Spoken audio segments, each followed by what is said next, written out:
जय गुरुदेव।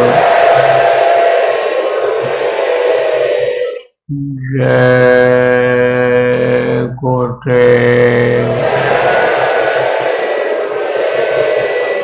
जय गुरुदेव। नाम किसका? जय गुरुदेव। नाम किसका?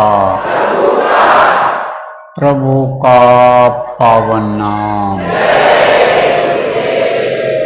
प्रभु का पावन नाम।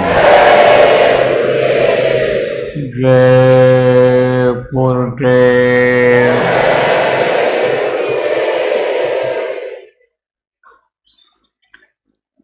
मेहर के नजर करो मेरी ओर। मेहर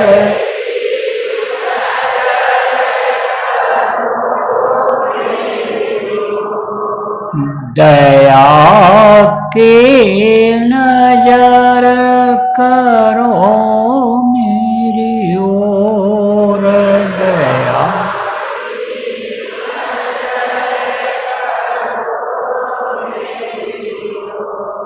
निष्दिन तुम्हें निहारूं सतगुरु। निष्दिन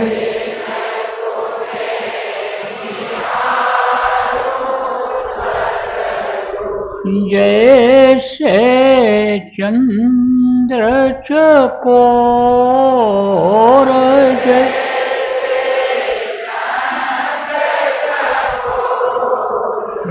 दया के नजर करो मेरी ओर। दया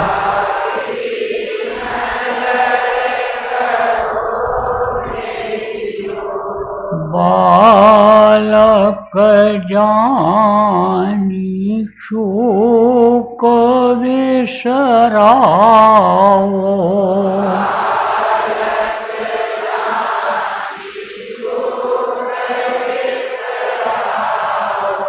आया शरण अब मैं तोर।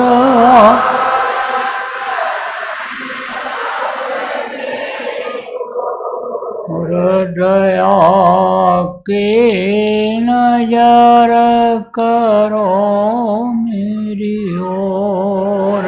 दया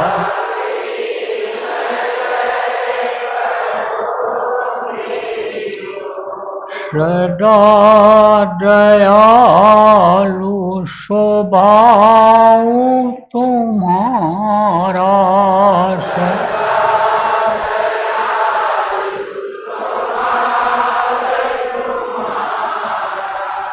मेरी बेरिया कस भयाऊ कठोर में।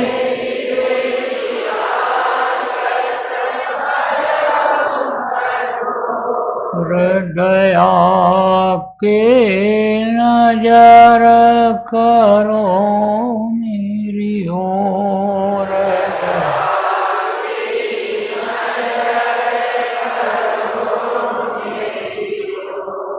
शरणागत की लाज न राखो।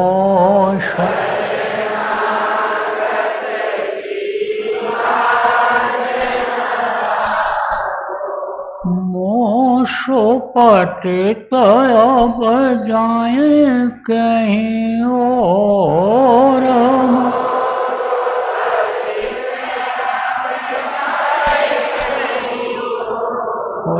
दया के नजर करो मेरी ओर।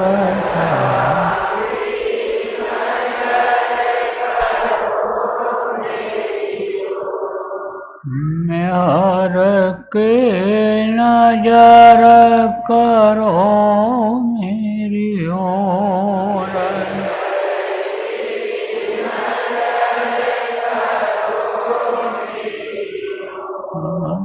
के बार वो बार ले वो जो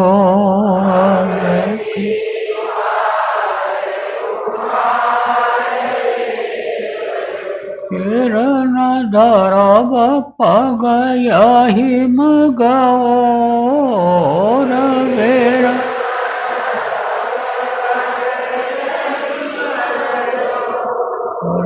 दया के नजर करो मेरी ओर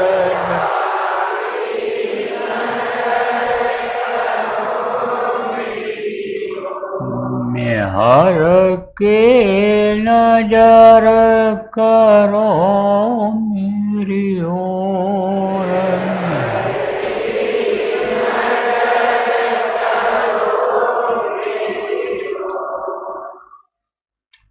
वे गुरु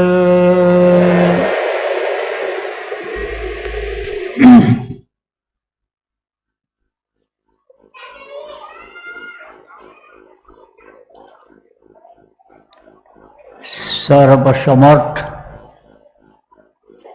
सर्वत्र अस्मरणीय दाता दयाल दीन बंधु कृपा निधान परम पूज्य गुरु जी महाराज, उपस्थित सभी साधक सत्संगी नामदानी प्रेमी बच्चे एवं बच्चियों, आज 9 नवंबर 2025 मध्याह्न बेला आश्रम उज्जैन में उज्जैन शहर के साप्ताहिक सत्संग के अवसर पर आयोजित इस कार्यक्रम में आप लोगों के दर्शन का अवसर मिला।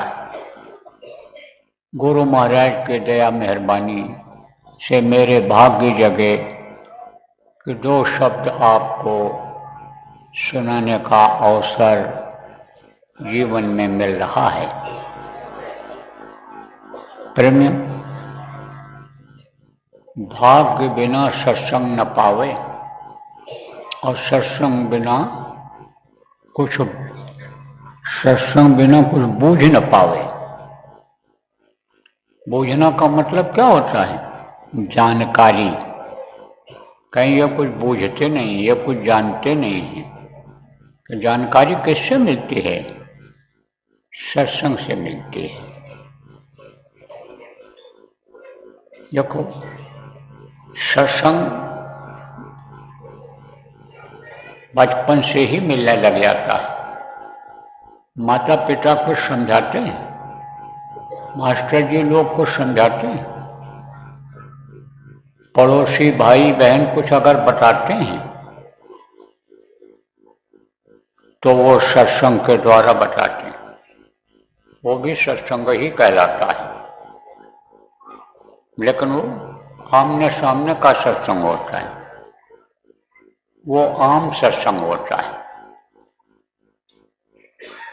प्रवचन किया जाता है, कथा सुनाई जाती है, महापुरुषों के चरित्र का वर्णन किया जाता है, वो भी आम सत्संग में ही आता है। लेकिन जो सत्य के संग का रास्ता बताया जाता है, सत्य से मिलने का रास्ता बताया जाता है, सत्य के पास पहुंचने का रास्ता बताया जाता है, वो खास सत्संग होता है। तो आम सत्संग तो मिल जाता है, लेकिन खास सत्संग बड़े भाग्य से मिलता है। और जब सत्संग मिलता है तभी जानकारी हो पाती है। किस चीज की जानकारी हो पाती है? सत्य की। तो सत्य कौन है? सत्य तो वो है जो अविनाशी है। अविनाशी किसको कहते हैं? कि जिसका नाश नहीं होता है। नाशवान किसको कहते हैं? जो चीज खत्म हो जाती है, जैसे ये पेड़ और पौधे हैं गिर जाते हैं, जानवर हैं ये मर जाते हैं, पक्षी मर जाते हैं, कीड़े मकोड़े मर जाते हैं, आदमी मर जाता है, तो यह सब नाशवान है। यह नाशवान शरीर है। और अविनाशी कौन है? अविनाशी वो प्रभु है, वही सत्य है। कहा ना, योगियों ने देखा, योगेश्वरों ने तो कहा ब्रह्म सत्यम जगत मिथ्या, वो सत्य है। हालांकि ब्रह्म भी सत्य नहीं है, क्योंकि वो भी नाशवान है, महाप्रलय में खत्म हो जाता है। लेकिन उन्होंने उसी को नाशवान मान लिया। तो जो नाशवान है वही है सत्य।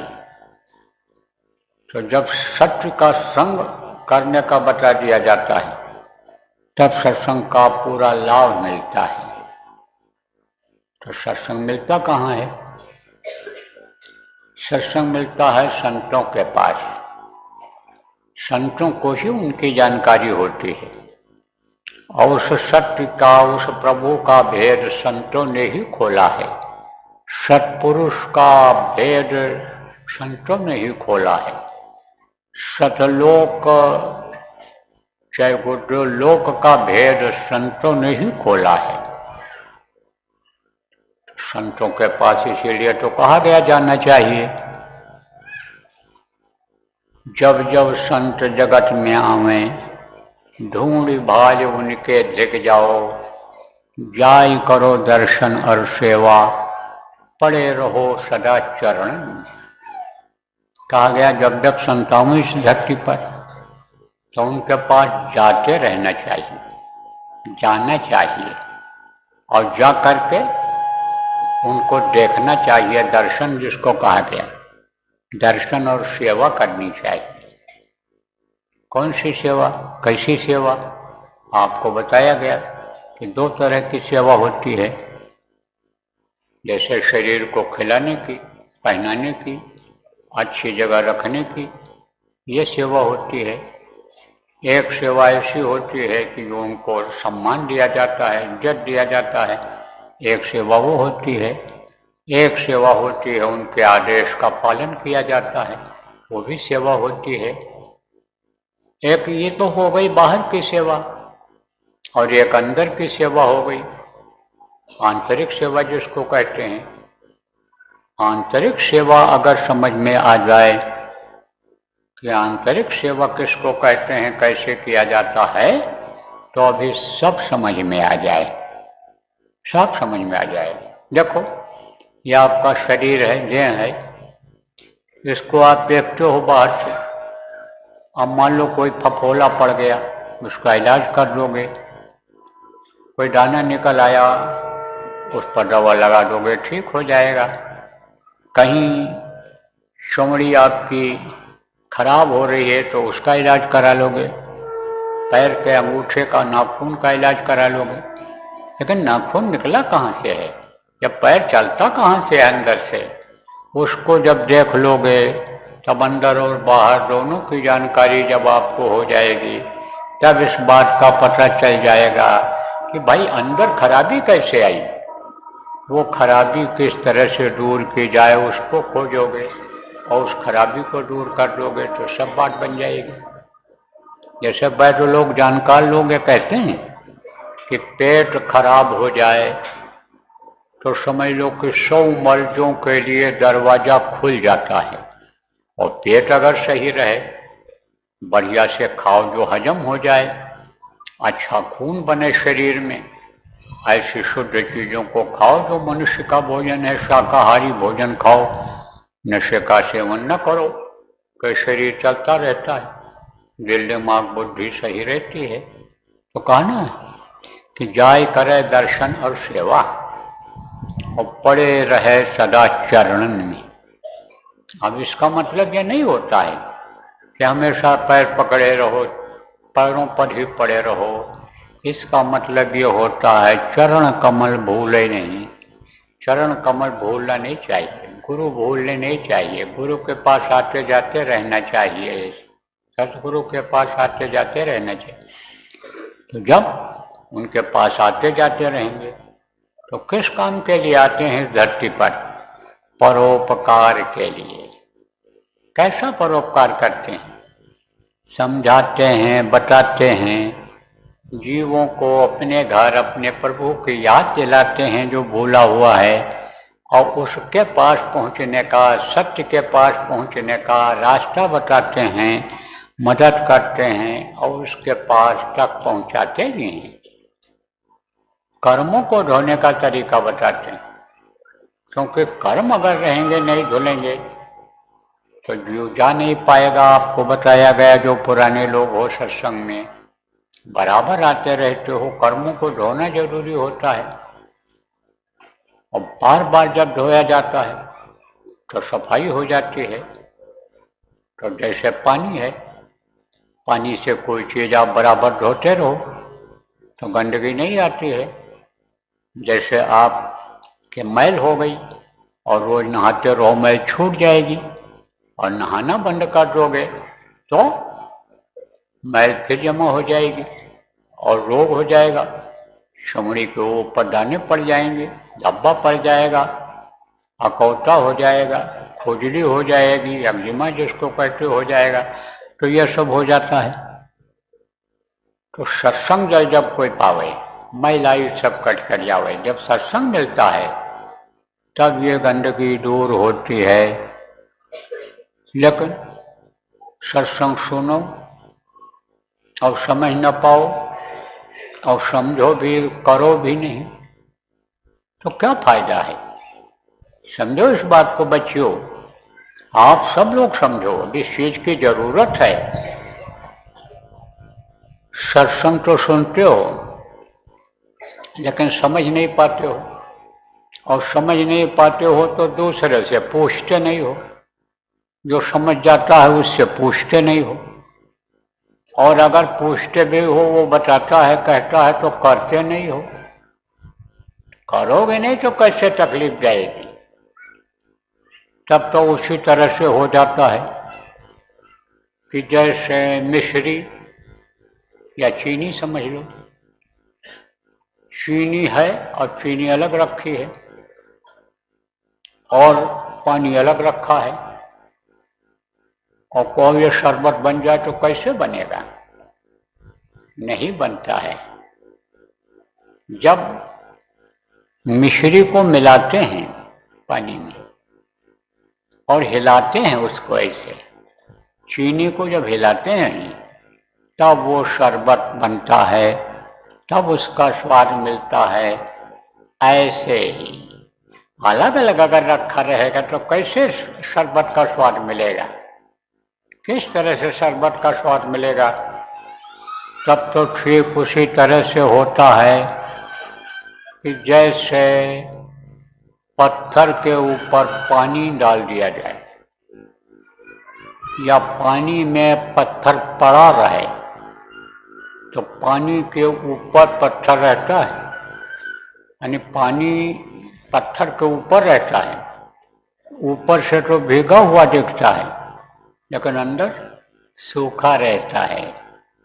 ऐसे सत्संगों में आते हो और सुन करके चले जाते हो, सूखा सूखा रह जाते हो, अंदर जो है प्यास है वो बराबर बनी रह जाती है, अंदर तरी नहीं आती है, और प्यासे ही रह जाते हो हर चीज के।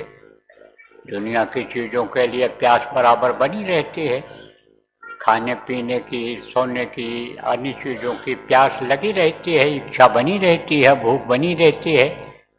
लेकिन अगर सत्संग की बातों को समझ जाओ, इस बात को समझ जाओ कि भाई भोजन ऐसे बनाते हैं, दाल अगर अलग रखे रहोगे, चावल अलग रखा रहेगा तो दोनों को मिला के जो खाते हो स्वाद कैसे मिलेगा? दूध अलग रखा रहेगा, रोटी अलग रखी रहेगी, तो दोनों का स्वाद मिलाकर खाने से कैसे बनेगा? तो यही बात आपको समझने की जरूरत है। तो कहा है ना संतों ने, खूब समझाया है, समझाने में कोई कोर कसर नहीं रखा है। का चल चल आए सतगुर द्वारे, सतगुर आगे, चल चल आए सतगुर आगे। सदगुरु क्या आगे आ जाते हैं, चल करके घरों से निकल करके सत्संगों में आ जाते हैं, लेकिन वचन न माने, दरस न लागे। वचन किसको कहते हैं? जो बात बताई जाती है, सुनाई जाती है, उसी को वचन कहते हैं। तो वचन न माने, तो को सही बात कहने में हमको कोई संकोच नहीं है। आपको अच्छा लगे बुरा लगे इससे हमको मतलब नहीं है। लेकिन आज आप दुख क्यों झेल रहे हो, परेशानी क्यों झेल रहे हो, दया दया दया दया दया दया क्यों चिल्ला रहे हो, समस्याओं को लेकर के क्यों आते हो आप? बच्चियों इसलिए आती हो कि वचन को मानती नहीं हो। वचन जो कहा जाता है उसको अगर मान लो तो ये समस्याएं, ये जो दिक्कतें हैं, ये जो परेशानियां हैं, ये दूर हो जाएंगी। देखो प्रेमियों, आप लोग बराबर सुनते रहते हो कि यह मनुष्य शरीर किराए के मकान की तरह से है, इसको एक दिन खाली कर देना पड़ेगा और फिर ये दुनिया की कोई भी चीज साथ जाएगी नहीं, सब कुछ यहीं छूट जाएगा। और मनुष्य शरीर ये तुमको नरक 84 में भटकने के बाद मिला है, दोबारा फिर जल्दी मिलने वाला नहीं है। तो इसका मतलब समझो, यह भगवान के भजन के लिए मिला है, कि देवी देवताओं के दर्शन के लिए जो अंतर में होता है उसके लिए मिला है, फिर दोबारा इधर दुख के संसार में दुख झेलने के लिए ना आना पड़े इसके लिए मिला है।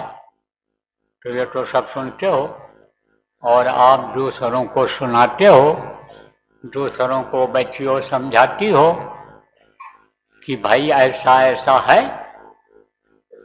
लेकिन यह होगा कैसे? बचोगे कैसे नरकों में जाने से?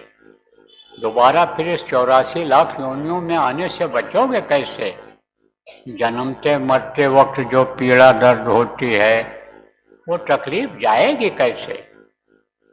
वो तो 100 मर्जों की एक दवाई, सुमिरन ध्यान भजन करो मेरे भाई, यह बताया गया।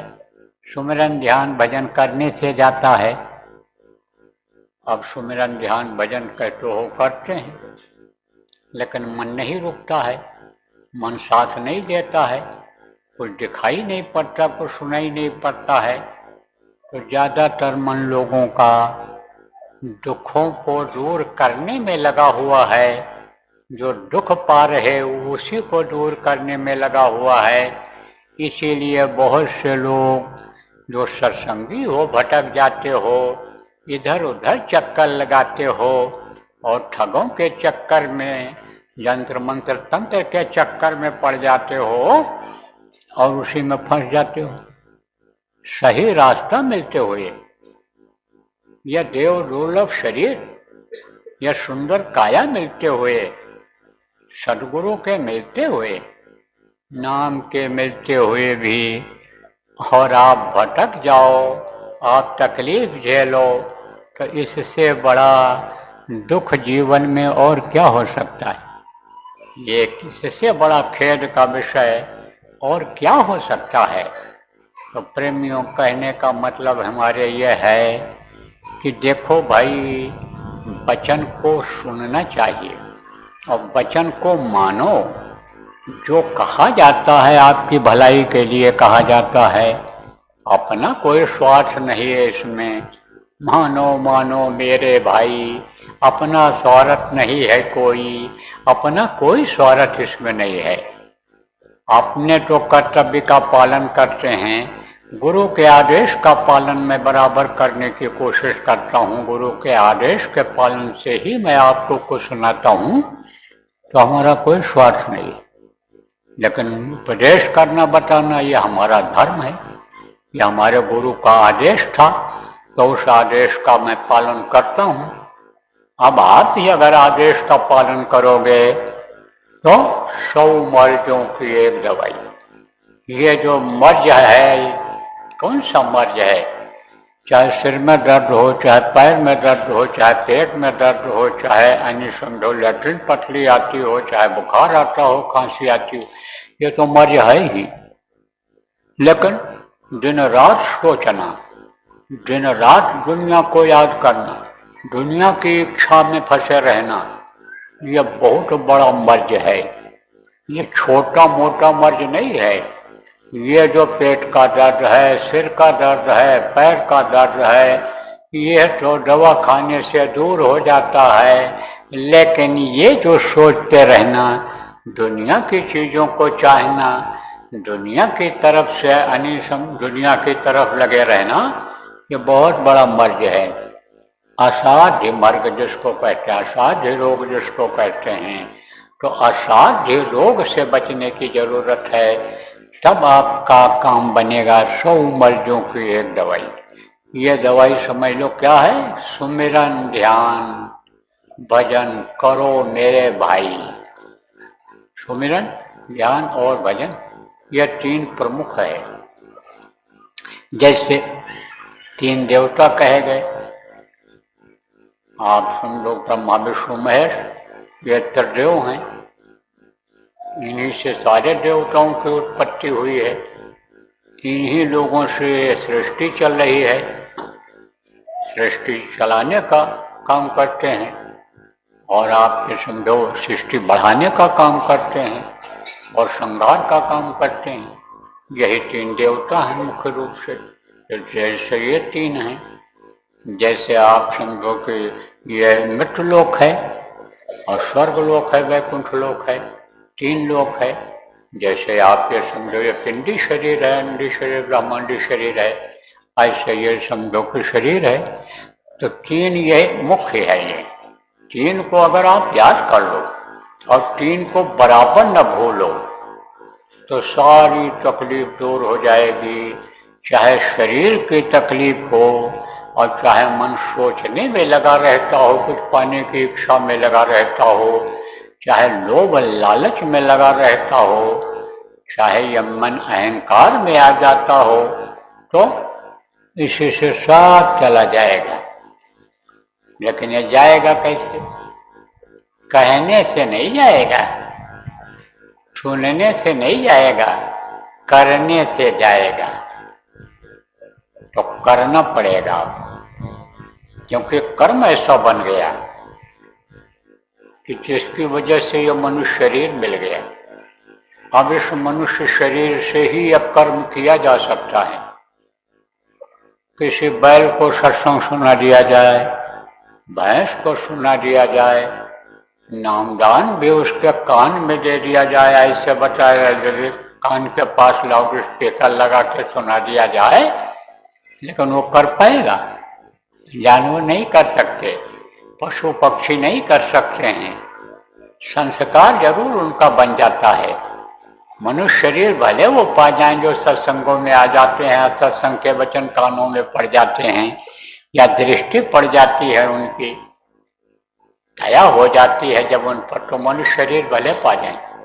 लेकिन कहो सुमिरन ध्यान भजन करके पार हो जाएं, नहीं पार हो सकते। मनुष्य ही कर सकता है।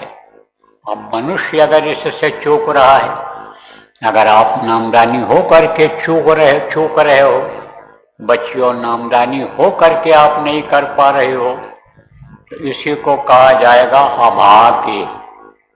अभाग्य किसको कहते हैं? एक होते हैं भाग्यवान होते हैं, कहते हैं भैया बड़े भाग्यशाली हैं, हर तरफ से इनका मामला ठीक है, फिट है। और ये होते हैं अभागे, जब खुद कहते हैं मैं अभागा हूँ, मेरी ट्रेन छूट गई, कुछ हमको मिलने वाला था वो चला गया, चोरी हो गई, नौकरी छूट गई, फेल हो गए, तो कहते हैं हमारा अभागी था, भाग्य में नहीं था, ये ऐसा बोलते हैं। तो ये अगर आप नहीं कर पाओगे तो आपको बाद में फिर पछतावा होगा। कब? जब इस तरफ से मन हटेगा। कब हटता है? आखिरी वक्त पर हट जाता है।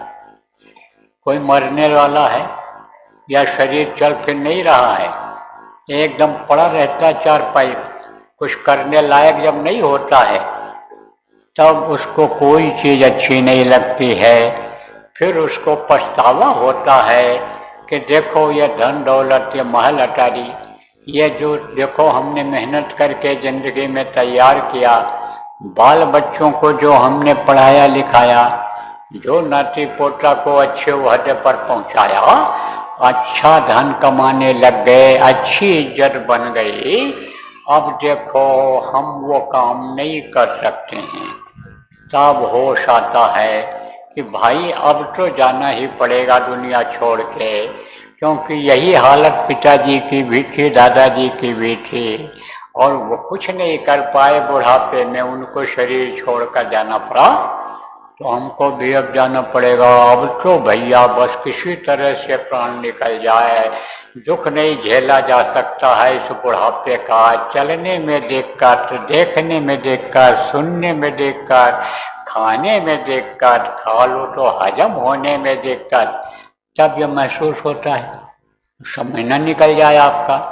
इसलिए आज आपको याद दिला रहे हैं, तो जिसके पास जो भी समय बचा है जीवन का, जिंदगी का जीने का, उसमें ही अपना असीला काम करो। क्या? सुमिरन, ध्यान और भजन, ये सीखो। कहता तो हूँ बार बार, लेकिन कोई सीखते नहीं हो, बस यही कहते हो वहाँ सत्संग में चलेंगे, सत्संग सुनने के लिए इच्छा तो होती है, आ जाते हो, लेकिन करते नहीं हो। तो अब आज के तारीख में, आज 9 आप समझो कि नवंबर 2025 को दोपहर के वक्त उज्जैन आश्रम पर, आप समझो कि आपको यह समझना है, सीखना है कि हम नाम याद कर लेंगे जिनको याद नहीं है, कोई बुराई नहीं है दूसरे से पूछने में। यही तो कहेगा तुम तो पुराने नामदानी हो, कहो भाई मैं तो समझो कि अभी जल्दी का ही समझ लो, जब कुछ कर नहीं पाया, भूल गया, तो समझो कि मैं तो अभी का हूं, भैया हमको बता दो। सीख लो, जब ही चेतो तभी सही। कहते हैं सुबह का भूला और शाम को घर अगर वापस आ जाए तो भूला नहीं कहलाता है। तो अब चेत जाओ, अभी तक तो रात गंवाई सोई कर और दिन गंवाया खाए, और हीरा जन्म अनमोल गया, कौड़ी बदले जाए। हीरा जन्म या अनमोल जा रहा है आपका, किसके बदले जा रहा है? कौड़ी के बदले। आखिर वक्त में जैसे कौड़ी काम नहीं आती है, ऐसे ही जिंदगी काम नहीं आएगी, या मेहनत काम नहीं आएगी। लेकिन जो आप शरीर से कर रहे हो, शरीर के सुख के लिए, वो काम नहीं आएगा। लेकिन यही भजन तेरे संग चलेगा, पावेगा आराम, ये भजन तेरे साथ जाएगा। तो भजन करोगे तो समझो कि ये साथ जाएगा, यहाँ भी साथी रहेगा और वहाँ भी रहेगा। तो सीख लो सुमिरन कैसे करते हैं, ध्यान कैसे करते हैं, भजन कैसे करते हैं, इसको सीखो। और साप्ताहिक सत्संगों में जाओ, साप्ताहिक सत्संग में लोगों को बुलाओ, साप्ताहिक सत्संग में लोगों को ले जाओ, और जो लोग उपदेश करने वाले हो, अब ये काम करो। कौन सा काम? ठोस काम। एक होता है जो मुलायम होता है, हल्का होता है, एक होता है भारी होता है, ठोस होता है।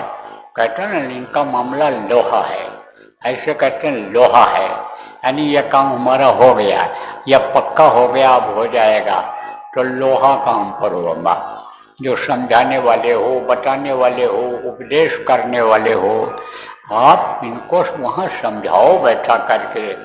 सुमिरन पहले समझा दो जिनको ना आता हो, नामदानी हैं, चाहे गुरु महाराज के नामदानी हूँ, और चाहे उनके बाद का जिनको नामदान दिया गया, वे स्त्री पुरुष को उनको समझाओ बैठा करके और वहीं पर कराओ। अब ये काम करो आप लोग। देखो प्रेमी, जैसे कोई जानवर हो और उसको छोड़ दिया जाए तो वो अपना खाता पीता चला जाएगा, आजाद रहेगा, कहीं भी जाए। आगे बढ़े, घूम के आ जाए, दाहिने जाए, बाएं जाए, आगे जाए, पीछे जाए, आजाद रहता है। लेकिन रस्सी गले में बांध दो, पैर में रस्सी बांध दो, एक पैर में रस्सी बांध दो, तो जहां तक रस्सी जाएगी, जहां तक रस्सी ढीली रहेगी, वहीं तक जा पाएगा, वहीं तक खा पाएगा, वहीं घूम पाएगा, आगे नहीं बढ़ पाएगा। तो बंधन हो गया उसका। इसी तरह से जब बंधन में बंध जाते हैं तब आगे नहीं बढ़ पाते हैं। तो बंधन क्या है? समय का बंधन। कौन से समय का है? ये जो जीने का समय है, इसका बंधन। तो जैसे 24 घंटे का समय होता है, अब 3 घंटे के समय के बंधन में अगर हम अपने शरीर को बांध देते हैं तब तो ध्यान भजन सुमिरन हो जाएगा, और नहीं तो नहीं हो सकता। तो कैसे बंधन? कोई रस्सी से बंधन में बांधना नहीं है इसको।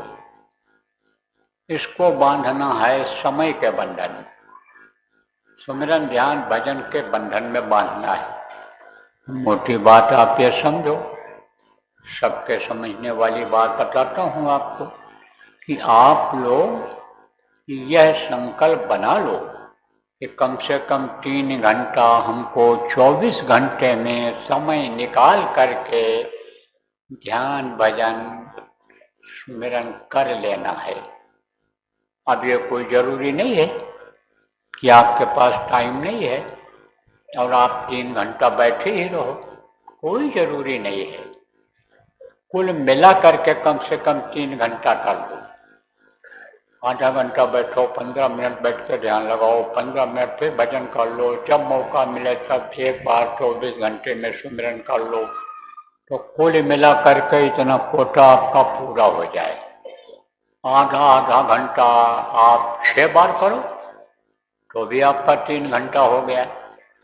इस तरह से समय निकालो आप लोग। जब भी मौका मिल जाए तभी बैठ गए, आंख बंद करके ध्यान लगाने लगे। जब भी मौका मिल गया, ऊपर से कपड़ा डाला और कान में उंगली लगाया, बैठ गए भजन के लिए। आदत डालो, आदत डालोगे तो उसमें कामयाबी आपको मिलेगी। आदत नहीं डालोगे तो कामयाबी नहीं मिलेगी। जब किस चीज की आदत बन जाती है तब वो बन ही जाती है, तब फिर जल्दी नहीं छूटती है। जैसे शराबी होते हैं, जुआरी होते हैं, चोर होते हैं, व्यभिचारी होते हैं, इनकी आदत बन जाती है, खराब आदत बन जाती है उनको। तो उनको छोड़ते छोड़ते छूटता है, मेहनत करना पड़ता है तब छूटता है। तो आदत जब बन जाएगी तो कोई प्रभाव, कोई असर आपका किसी भी चीज का नहीं रहेगा। सब काम छोड़ दोगे और फिर उसमें कहोगे भाई हमारा पूजा का समय हो रहा है, पूजा करो, मन ही नहीं मानेगा। जैसे कसरत करने वाले लोग हैं, योगा करने वाले लोग हैं, सुबह घूमने वाले लोग हैं, वो जाते ही हैं घूमने, कसरत करते ही करते हैं, आदत बन जाती है उनकी, समय निकाल ही लेते हैं। ऐसे ही आदत बन जाएगी। आदत डालो आप। देखो प्रेमी, किसी भी तरह से जीवों का काम बन जाए, जीव फंसे नहीं इस मृत्यलोक में, तकलीफ इनकी चली जाए हर तरह की, चाहे शरीर की तकलीफ हो, चाहे मन की तकलीफ हो, चाहे आत्मा जो दुखी है, सूरत तू महादुखी हम जानी, जो सूरत दुखी है, जीवात्मा दुखी है, यह दुख दूर हो जाए, हम तो यही चाहते हैं। और सभी जो आए हमारी जगह पर, मतलब हम जिनकी जगह पर हैं, जो संत लोग आए, जो काम मैं कर रहा हूं, यह काम जितने लोगों ने किया, सब लोगों ने यही चाहा और यही समझाया और बताया, और पार होने का ही, जीवात्मा के कल्याण का ही रास्ता बताया और जीवों को पार भी किया। तो अब आप समझो कि समय समय पर आप समझो उपाय निकालना पड़ता है। जैसे अब ठंडी बढ़ रही है, और स्वेटर का इंतजाम जिसके पास नहीं रहता वो भी करता है, गर्म कपड़ा वो भी बनवाता है, रजाई वो भी खरीदता है, लाता है। तो ऐसे ही समझ लो कि समय होता है। अब इस समय पर क्या समय है कि समय के बंधन में इस शरीर को बांध दिया जाए। अब आप नहीं समझोगे सब लोग इस बात को, यानी अगर साधना करने का समय निश्चित हो जाए कि हमको 5 दिन, 3 दिन, 4 दिन हमको लगातार साधना करनी है और शिविर लगा दिया जाए जगह जगह, तो समय के बंधन में आदमी बंध जाएगा और करेगा। इस समय पर आप जितने भी जिम्मेदार हो साधना शिविर लगवाओ, असली काम में लगो। बाकी जो काम आप करते रहे, जनहित का जो भी काम करते रहे, जीव का जो काम करते रहे, उसका फल अगर ये काम आप कर ले गए, लोगों को प्रचार प्रसार किया, मेहनत किया, लोगों की बुरी आदतें छुड़वाई, मांस मछली अंडा शराब छुड़वाया, चोरी व्यभिचार आपने छुड़वाया और उनको अगर आप भजन करा ले गए तो ये उनको भी फलदायी होगा और आपके लिए भी फलदायी होगा। और नहीं तो आपका फल, आपको फल तो मिलेगा ही मिलेगा, लेकिन मीठा फल नहीं मिलेगा। फल तो मिल रहा है, जो प्रचार प्रसार करते हैं, जीवों को समझाते हैं, लाकर नामदान दिलाते हैं, उनकी तकलीफों में आराम मिलता है, उनको बरकत मिलने लग जाती है, कम आमदनी में ही घर का खर्चा चल जाता, कुछ बचत भी हो जाती, फायदा तो हर तरह से होता है। सबसे मुख्य चीज होता है सम्मान, इज्जत। कहा गया कंचन तजना सहज है, सहज क्रिया का ने, सम्मान बड़ाई ईर्षा दुर्लभ तजना दे। तो आवाज में समझो कि सम्मान बहुत बड़ी चीज होती है। सम्मान इज्जत के लिए आदमी घर बनाता है, अच्छा कपड़ा पहनता है, अच्छे गाड़ी घोड़ा पर चलता है, बच्चों को अच्छे स्कूल में पढ़ाता लिखाता है, बच्चों को ठीक ठाक कपड़ा पहनाता है कि इससे हमारी इज्जत बढ़ेगी, सम्मान बढ़ेगा। तो सम्मान और इज्जत इससे बढ़ जाती है। किससे? जो गुरु के आदेश से बाहरी सेवा की जाती है, प्रचार प्रसार किया जाता है, लोगों को नामदान दिलाया जाता है, इससे यह सब चीजें बढ़ जाती हैं। तो फल तो मिलता है, यह भी एक फल है, लेकिन ये फल खट्टा फल है, इसमें मिठास नहीं है। वो फल जो मिलेगा वो मीठा फल होगा। कसैला फल जो होता है, कड़वा जिसको कहते हो, कड़वा फल जो होता है, वो हर कोई को नहीं भाता है, हर कोई को सूट नहीं करता है। अभी आप कोई कसैली चीज खा लो, कसैले बर्तन में यानी आप रख दो खट्टी चीज, तो दूध भी रख दोगे तो खट्टा हो जाएगा, खराब हो जाएगा। तो खटास बहुत से लोगों को सूट नहीं करता है, लेकिन जो मीठा फल होता है वो मन को प्रसन्न करता है, चित्त को प्रसन्न करता है। और ज्यादा अगर न खाया जाए तो उसका असर कोई बीमारी वगैरह पर भी नहीं पड़ता है जिसमें मीठा बन रहे। तो आप ये समझो कि आपके अब फल मिलने का समय आ गया और मीठा फल मिलने का समय आ गया। जो कार्य करता हो आप लोग, तो आप लोग जगह जगह पर साधना शिविर लगवाओ, जहां भी लग सकता है वहां पर लगवाओ, और उसमें ये लोग आते जाते रहें, साधना करते रहें। तो देखो कुछ लोग इसमें ऐसे भी हो जिनको साधना के बारे में मालूम नहीं हो पाया होगा। उसका कारण है, कारण ये है कि प्रचारक और जिम्मेदार आपके पास तक पहुंच नहीं पाए होंगे। अब या तो आपने उनसे संपर्क नहीं किया होगा, सत्संगों में गए नहीं होंगे, इसलिए आपको खबर नहीं लगी है। तो मैं आपको बता देता हूँ ये जो साधना शिविर का मुहूर्त है ये आपके मकर संक्रांति तक है। मकर संक्रांति आती है, कब आती है? जनवरी के महीने में आती है, 13 या 14 को ही ज्यादातर जनवरी में लगती है। तो वो मकर संक्रांति उसी दिन होती है, तब तक करना है आप। यह सब लोगों के लिए शुभ मुहूर्त है।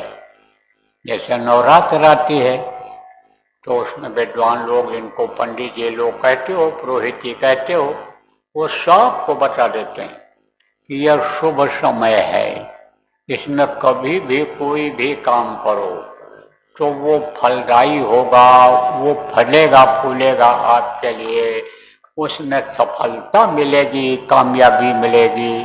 तो जैसे वो बता देते हैं। कुछ ऐसी शादियों का मुहूर्त होता है कि कभी भी करो 24 घंटे में, सबके लिए ठीक रहता है। ऐसे ही ये सबके लिए अनुकूल है, सबके लिए फायदेमंद है। इसमें कोई भी करेगा तो उसको गुरु महाराज की दया से लाभ मिलेगा। तो ये समय निकालने न पाओ, छूपने न पाओ आप। कभी कभी कम मेहनत में ज़्यादा काम हो जाता है और कभी कभी उसके लिए ज़्यादा मेहनत करनी पड़ती है। जैसे समझो कि कोई आपके गांव में डॉक्टर आवे, अब दवा उस समय आप नहीं लोगे और लोग बताएंगे कि भाई बहुत अच्छा डॉक्टर था और दवा दिया, हमारा मर्ज ठीक हो गया, तुम भी दवा ले लो। तब उस दवा को लेने के लिए उसके ठिकाने पर, उसके घर पर, उसकी क्लिनिक यानी दवा खाना जहाँ होती है वहाँ जाना पड़ेगा कि नहीं जाना पड़ेगा? तो ज़्यादा मेहनत करनी पड़ेगी, पैदल जाना पड़ेगा, सवारी है सवारी में जाना पड़ेगा, पैसा खर्चा होगा, किराया भाड़ा लगेगा, अपनी गाड़ी से जाओगे तेल खर्चा होगा, मेहनत करनी पड़ेगी नहीं करनी पड़ेगी? ज़्यादा मेहनत करनी पड़ेगी। तकलीफ जब बढ़ेगी तब आप गर्मी देखोगे कि गर्मी में हमको जाना है, कि ठंडी देखोगे कि बरसात देखोगे, तो भीगते हुए जाओगे। हाँ, ट्रेन में जगह नहीं मिली, बस में जगह नहीं मिली तो लटके हुए जाओगे। तो क्यों दौड़ना पड़े, भागना पड़े? इसी मुहूर्त में करके अपना काम क्यों न बना लिया जाए? तो यह मुहूर्त है। अब इसमें आप कोई यह नहीं है कि अखंड साधना शिविर लगाओ, आप खंडित में लगाओ। खंडित किसको कहते हैं? खंड में। जैसे 2 घंटा 3 घंटा बैठे, चले गए, कहीं साधना शिविर लगी है, सब चले गए तो भी कोई बात नहीं, लगी रहे, देख रेख करने वाले, इंतजाम करने वाले वहाँ रहें, और जब जिसकी इच्छा हो आवे बैठे, जब जिसकी इच्छा हो आवे बैठे।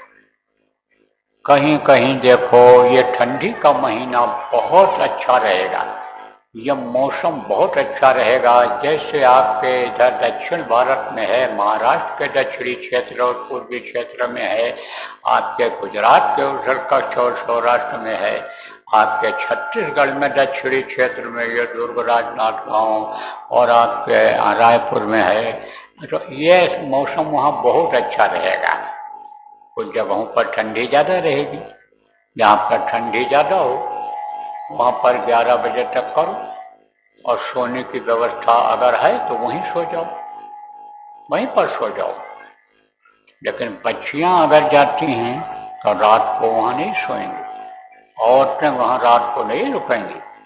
वो अगर जाती भी हैं अपने घर से जहाँ साधना शिविर नज़दीक में लगी है, तो जब उजाला हो जाएगा तब जाएंगी, और इस तरह से वहाँ से चल पड़ेंगी कि अंधेरा होते होते अपने घर पर पहुँच जाएंगे। समझ लो बच्चियों, दिन में जाओ, साधना करो, जब मन न लगे, हाथ पैर में दर्द हो जाए, पानी पेशाब की इच्छा हो, फौरन उठ जाओ, पेशाब करो, पानी पियो।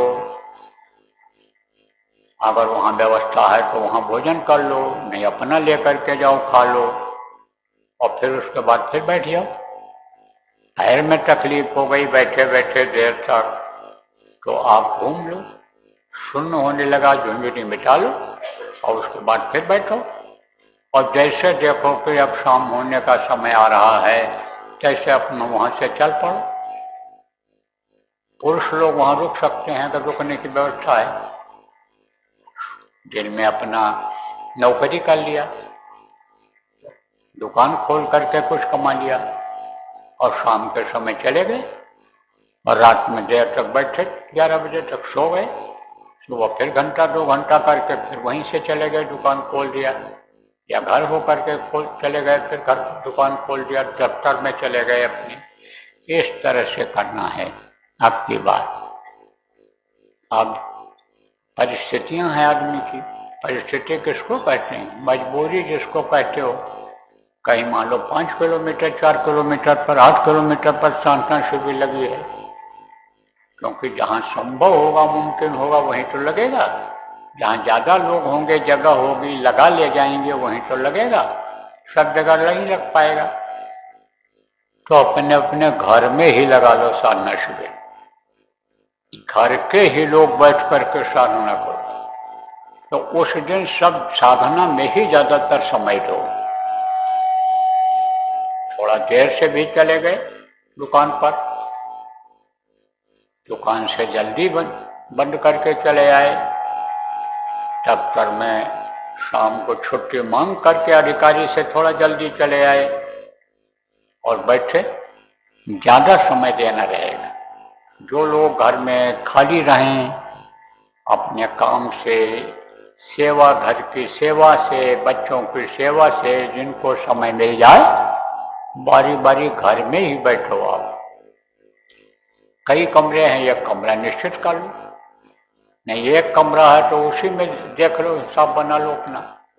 बैठो जरूर, अपने अपने बिस्तर पर ही बैठ करके करो, असीला काम करो, ये जो आपके यहाँ भी काम आवे, जीने खाने में बरकत दे, पुत्र परिवार में जो बढ़ोतरी करे, सुख शांति लावे, तो मरने के बाद भी आपको यमदूतों से बचा हुआ है, यमराज के दरबार से बचा हुआ है, वहां न जाना पड़े।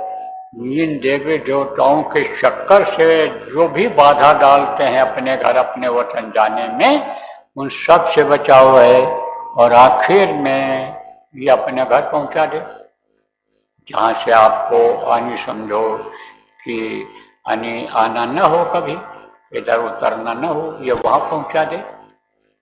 तो ये समझो कि आज का सत्संग का यह संदेश है। इसको अगर आप याद कर लो और बराबर अगर सत्संग सुनते रहोगे, आते जाते रहोगे, तो समझो कि जिस तरह से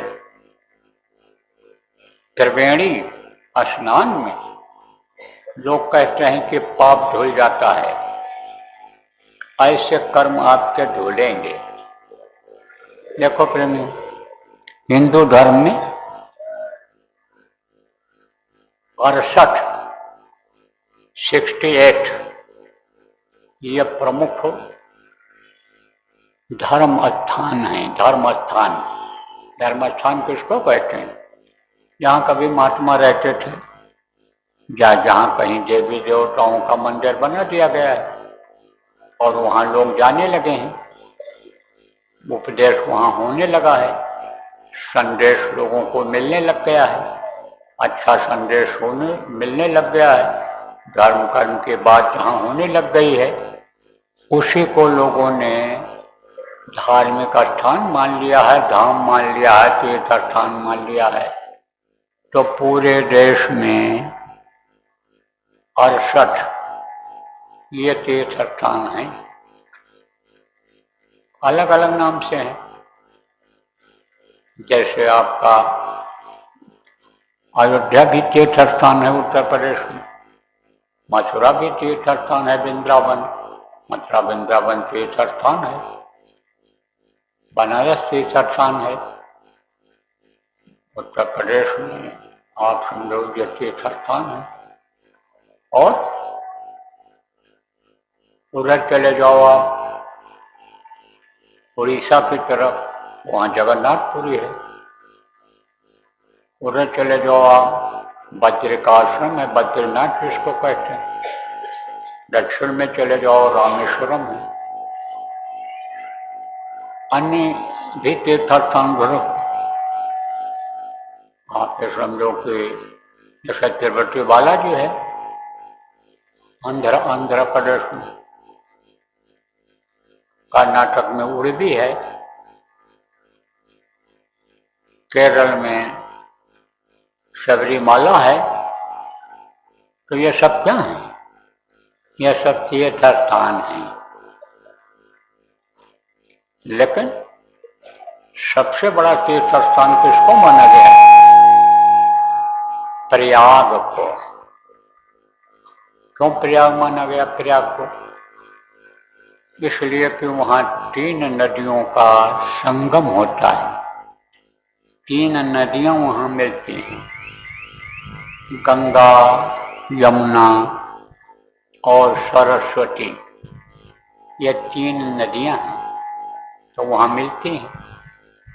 तो लोगों का कहना यह है कि यहाँ 3 नदियों में स्नान करने का फल मिल जाएगा।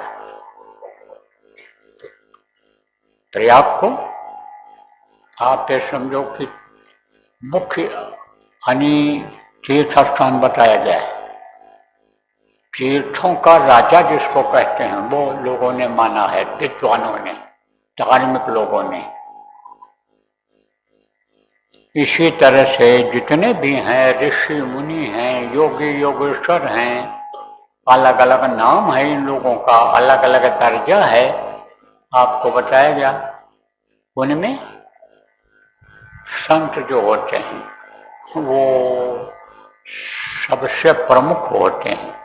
जैसे प्रमुख खास समझो कि प्रयाग है तीर्थ स्थान, ऐसे साधु समाज प्रयाग, साधक का समाज जैसा प्रयाग है, ऐसा संत समाज प्रयाग। संतों का जो समाज होता है वो प्रयाग होता है। संतों का जो सत्संग होता है वो क्या होता है? वो प्रयाग की तरह से होता है। उसमें कर्म ढूंढते हैं, इसमें कर्म ढूंढते हैं। वचन को मानने से कर्म ढूंढते हैं, दरस परस का लाभ लेने से कर्म ढूंढते हैं। और जब कर्म ढूंढते हैं तब आप ये समझो कि अंधकार से प्रकाश की ओर चली जाती है जीवन। देखो 3 नदियां जैसे वो बहती हैं, उसमें सरस्वती गुप्त है, लेकिन पानी उसका भी आता है, सरस्वती नदी का भी प्रयाग में। गंगा यमुना की लहर तो दिखाई पड़ती है, लेकिन बीच में सरस्वती का भी पानी आता है, सरस्वती नदी है। ऐसे ये 3 धाराएं हैं इस शरीर में। नाड़ियां जिनको कहते हो, नाड़ी, 3 नाड़ी है, प्रमुख है। नाड़ियां तो बहुत हैं, जैसे ये 3 नदियां हैं, इनकी शाखाएं बहुत हैं।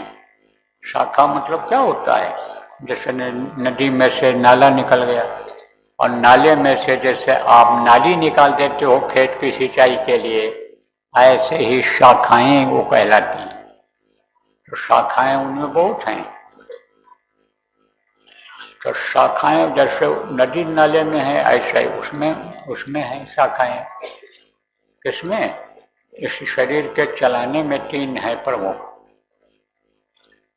जैसे बड़ी नहर होती है, मशहूर रहती है, आपके इधर उत्तराखंड में है बड़ी नहर है, आपके पंजाब में है बड़ी नहर है, वो भी नदी जैसी ही रहती हैं। ऐसे ही यह समझो कि 3 ये जो नाड़ियां हैं, इंगड़ा पिंगड़ा और सुषमना।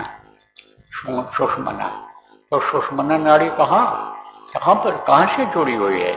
मस्तिष्क से, यहाँ से, वो जहाँ से जीवात्मा यानी ऊपर की तरफ जाती है वहाँ से जुड़ी हुई है। बाकी ये इधर अंदर की तरफ, आँख की तरफ इधर हैं।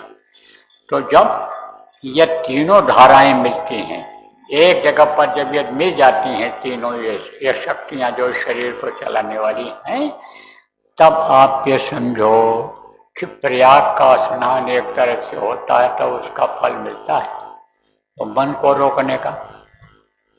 इसीलिए तो कहा जाता है कि मन के फैलाव से ही यह सब होता है, और मन सबसे जुड़ा हुआ है, और मन के ही प्रभाव में यह नाड़ियां भी हैं, सब है, पूरा शरीर है इस समय पर।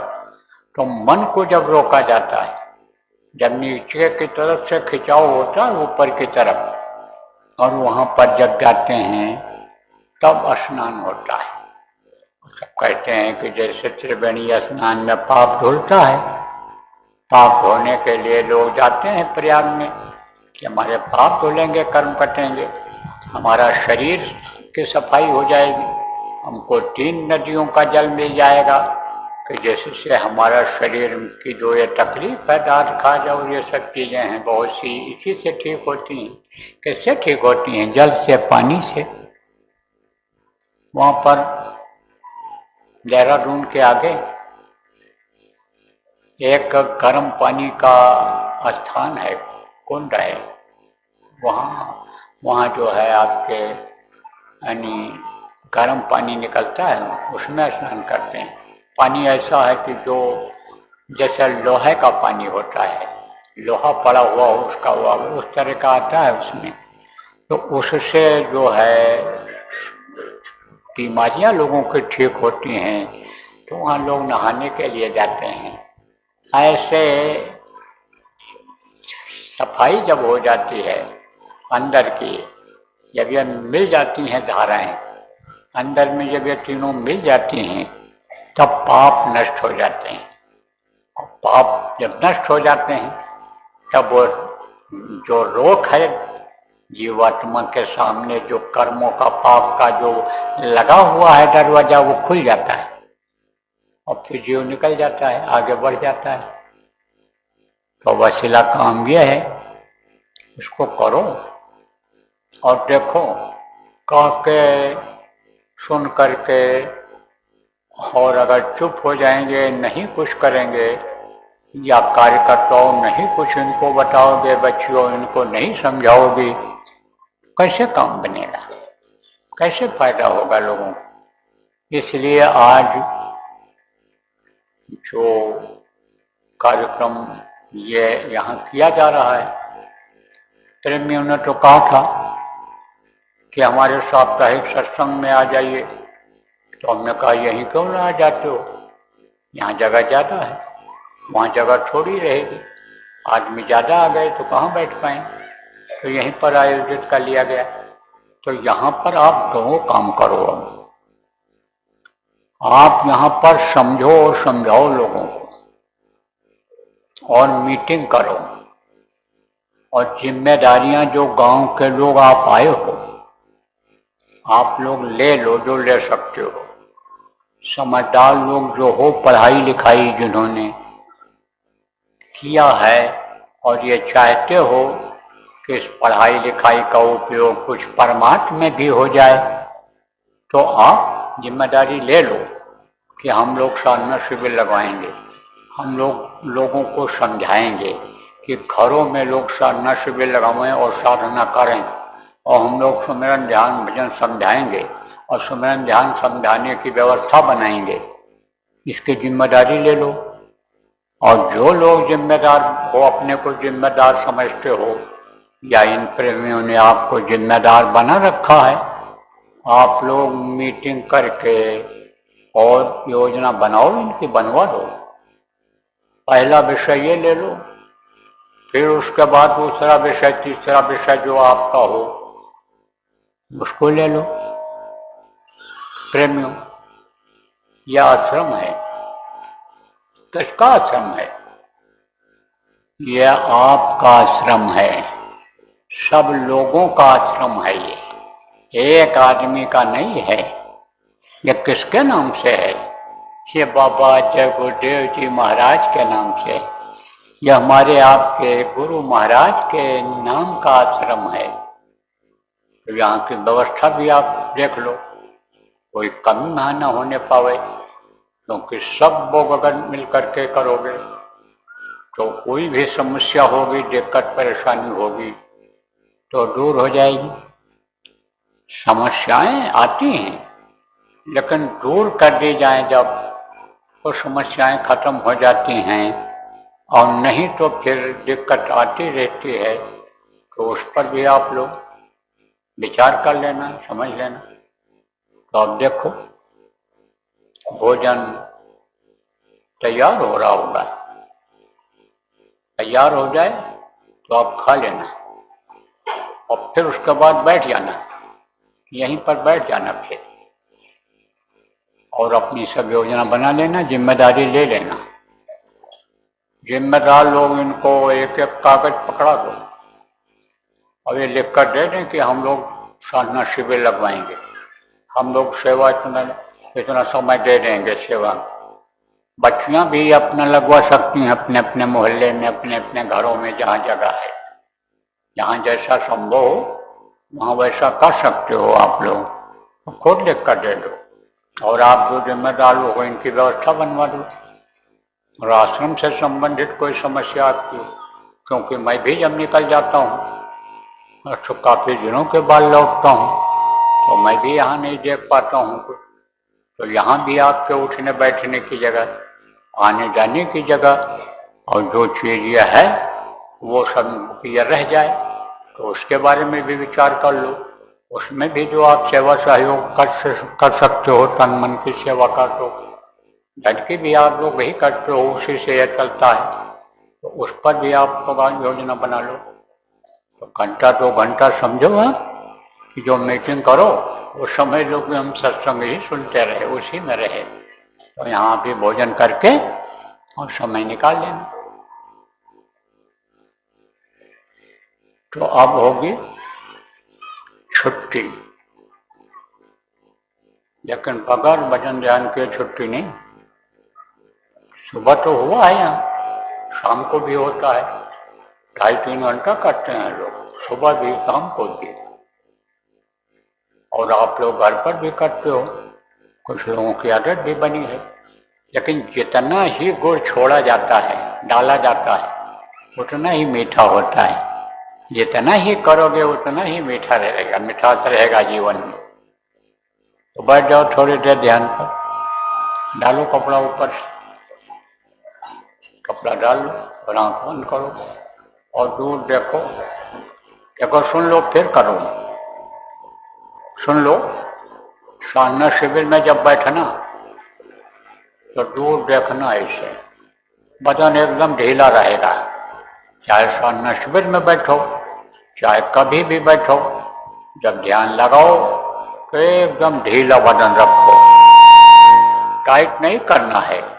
और आंखों को भी ऊपर ऐसे नीचे बहुत नहीं दबाना है, आराम से पलकों को दबा करके ऐसे, और आराम से शरीर को, तनाव कहीं भी न रहे कि ऐसे मालूम पड़े कि हम तने बैठे हैं, या हाथ ऐसा न रहे कि मालूम पड़े हाथ तना हुआ है। जैसे एकदम आराम की मुद्रा में बैठते हैं।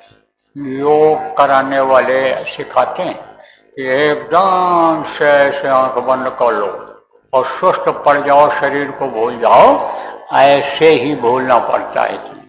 और उसके बाद जब बैठ जाना तो दूर देखना, ऐसे सिर ऊपर करके नहीं और न बहुत नीचे करके, आराम से जैसे बैठते हैं। लेकिन आराम से बैठो आप, तो नीचे मत देखो।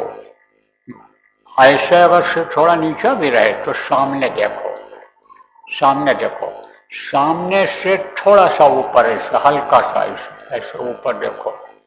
और उस समय पर पलकों को हिलने से रोको और मन को रोको, और ऐसे समय पर बैठो कि जब ये दुनिया की चीजें याद ना आए, ये सब भूल जाए, काम आपका कर लो, निपटा लो।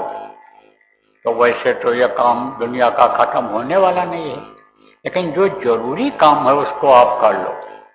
पानी पेशाब है, भोजन बनाना खिलाना है, दुकान दफ्तर में जाना है, बच्चों को भेजना, सब काम कर लो आप। तब फिर आप बैठ जाओ। थोड़ी देर भी अगर मन रुक जाएगा तो कहा ना कि बस ठोर के ठोर, मन रुका चित स्थिर हुआ तो बस ठोर के ठोर, थोड़ी देर मन रुक गया, चित्त चिंतन करना यानी सोचना बंद कर दिया, तो वो वस्तु कहीं गायब नहीं है, वो अंदर में ही है, वो मिल जाएगी आपको। तो जीवन में उजाला ला देगी, मुक्ति मोक्ष दिला देगी। इसलिए एकदम आराम से। और पीछे जो साधना शिविरें लगवाई गई, उनमें किसी में कहा गया एक बार सुमिरन करो, किसी में कहा गया जब बैठो तब सुमिरन करो। इसमें ज्यादा सुमिरन नहीं करना है, ज्यादा से ज्यादा 5 बार, नहीं तो एक बार बहुत है 24 घंटे में। तो सुमिरन करो और ध्यान पर फिर बैठो। ध्यान और भजन ज्यादा करना चाहिए।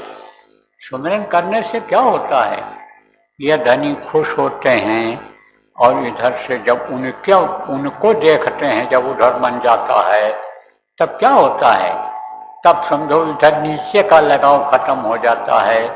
कि जैसे खड़े हुआ, अब खड़े रहोगे ऐसे खाली, तो ये याद रहेगा खड़े हैं तो पैर में दर्द हो जाता है। और किसी से आप बात कर रहे हो खड़े खड़े, तो महसूस नहीं होता है, यह पता नहीं चलता है कि खड़े हैं कि थक गए हैं। और थकावट महसूस होगी जब उधर ध्यान दोगे कि थकावट महसूस हो रही, बहुत देर से खड़े हैं, तब थकावट ध्यान मालूम पड़ेगा। क्यों?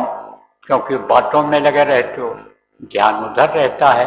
ऐसे ही जिनके नाम को लेते हैं, उनको रूप को जब याद करते हैं, तब ध्यान उधर रहता है, मन उधर रहता है, तो इधर का बोला हुआ रहता है।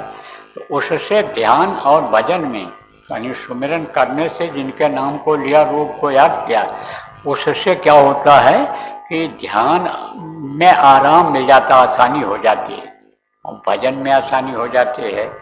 भजन में जो है आवाज़ सुनाई पड़े तो उसी में लय हो जाओ, कोई भी आवाज़ मिल जाए तो वही आवाज़ खींच कर ले जाती है। कभी कभी मिलौनी आवाज़ सुनाई पड़ती है, तो उसमें जो तेज आवाज़ सुनाई पड़े उसी को पकड़ लो, उसी को सुनते रहो, बस वही खींच ले जाएगा आपको ऊपर की तरफ। वो जितनी भी आवाज़ें आती हैं वो अलग अलग लोगों से आती हैं, और यहाँ पहुँचते पहुँचते जो नज़दीक के लोग हैं उनकी आवाज़ तेज सुनाई पड़ जाती है, दूर के जो लोग हैं उनकी आवाज़ धीमी सुनाई पड़ती है। जैसे यहाँ बोलो तो नज़दीक में कोई सुन लेगा, दूर यानी समझो नहीं सुन पाता, इसी तरह होता है। तो जो भी आवाज़ मिल जाए उसी को पकड़े रहो, धीरे धीरे वही क्लियर हो जाएगा। तो बैठो, ध्यान लगाओ थोड़ी देर, ज़्यादा देर नहीं बैठाऊंगा। बैठो, डालो कपड़ा ऊपर से, बंद करो आँख, दूर देखो दोनों आँखों से। गुरुदेव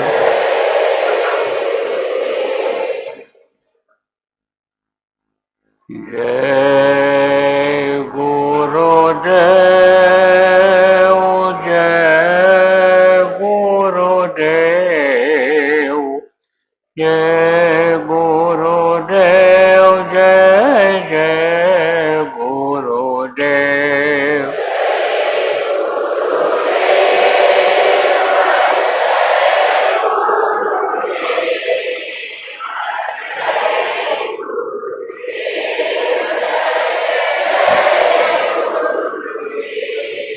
जय गुरुदेव, जय गुरुदेव, जय गुरुदेव, जय जय गुरुदेव।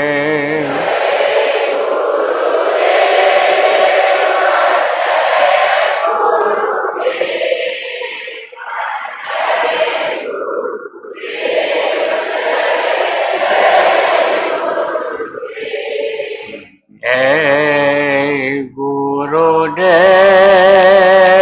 जय गुरुदेव, जय गुरुदेव, जय जय गुरुदेव।